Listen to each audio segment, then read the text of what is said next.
ఓం నమ శివాయ.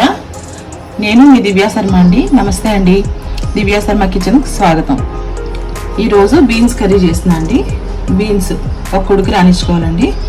బీన్స్ అందులోకి ఒక 2 ఉల్లిపాయలు, టమాటో, ఇది కొబ్బరి, గసగసాలు, వెల్లుల్లిపాయ కలిపి మెత్తని పేస్ట్ చేసామండి. ఇది గ్రేవీకి అన్నమాట. ఇప్పుడు కూర స్టార్ట్ చేద్దామండి. ముందుగా స్టవ్ వెలిగించి బాండి పెట్టాలండి. ఇప్పుడు బాండిలో కొద్దిగా అంత నూనె వేసుకుందాం.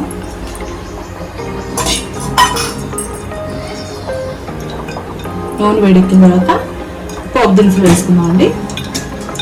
ఇప్పుడు బాండీలో పోపు దినుసులు వేసి వేయించాలంటే ఇది వేగిపోయి ఇందులో కట్ చేసి పెట్టుకుని ఆనియన్స్ వేసేసుకోవాలండి. ఉల్లిపాయ ముక్కలు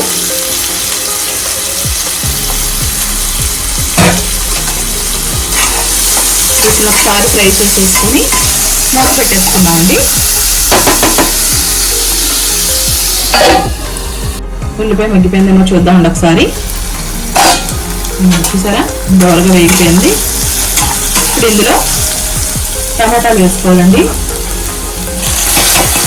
చిన్న చిన్న ముక్కలుగా వేసుకోవాలండి. టమాటాలు దగ్గర పెట్టుకోవాలండి బాగాను. కొంచెం అంత సాల్ట్ వేసుకుంటే తొందరగా మగ్గుతుందండి. టమాటాలు బాగా పచ్చివాసన పోయి మెత్తగా అయిపోవాలి. గ్రేవీ కర్రీ కదా, మెత్తగా అయిపోవాలి. మూత పెట్టేద్దామండి.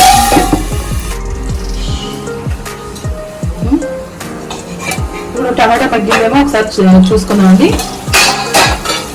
ఇగో మగ్గిపోయింది చూసారా టమాటా మొత్తం. ఇప్పుడు ఇందులో మనం ఇందాక కొద్దిగా ఉడికించుకుని ఒక్క నిమిషం ఉడికించుకున్న బీన్స్ వేసేద్దామండి. మొత్తం బీన్స్ వేసేసి ఒకసారి కలుపుకున్నాం. పైకి కిందకి కలుపుకొని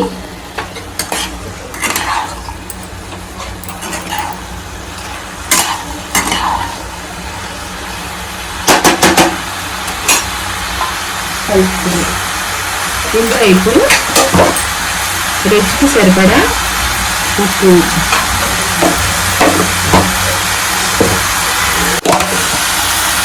రుచికి సరిపడా కారం. నేను వాళ్ళు చెప్పాను కదండి, నేను ఇంట్లో తయారు చేసుకున్న కారం అని, ధనియాలు, జీలకర్ర, ఎండుమిరపకాయలు, ఆ కారం.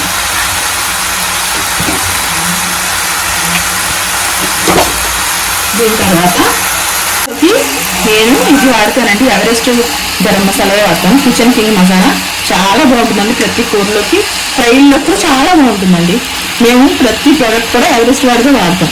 చాలా బాగుంటుంది కర్రీ, చాలా టేస్ట్ వస్తుంది దీనివల్ల. ఇప్పుడు దీన్ని వేసుకున్నాను కూరలోకి. ఇందులోకి ఎవరెస్ట్ కిచెన్ కింగ్ మసాలా వేసుకున్నాను. కొంచెం ఎక్కువ వేసుకుంటానండి.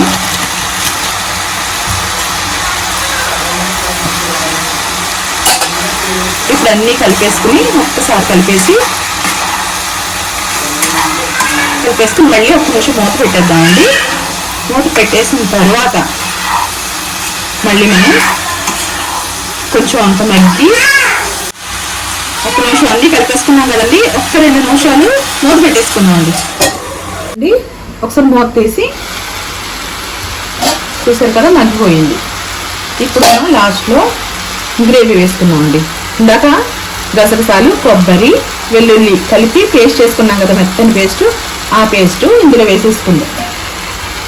చూసారా ఎంత మెత్తగా మృదువుగా వెన్నలాగా చేసుకున్నాము.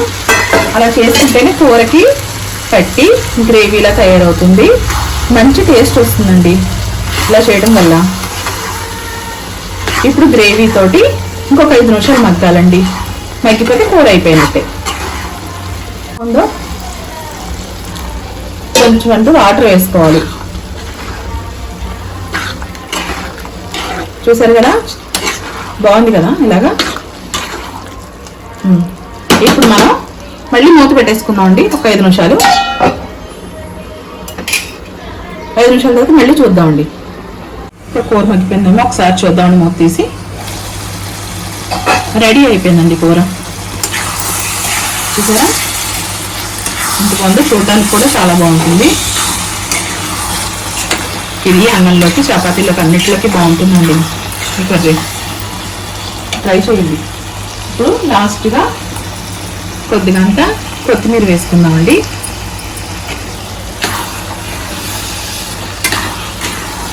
అంతే అండి, గుమ్మగుమ్మలాడే బీన్స్ కర్రీ రెడీ అయిపోయింది. మీరు కూడా ట్రై చేయండి.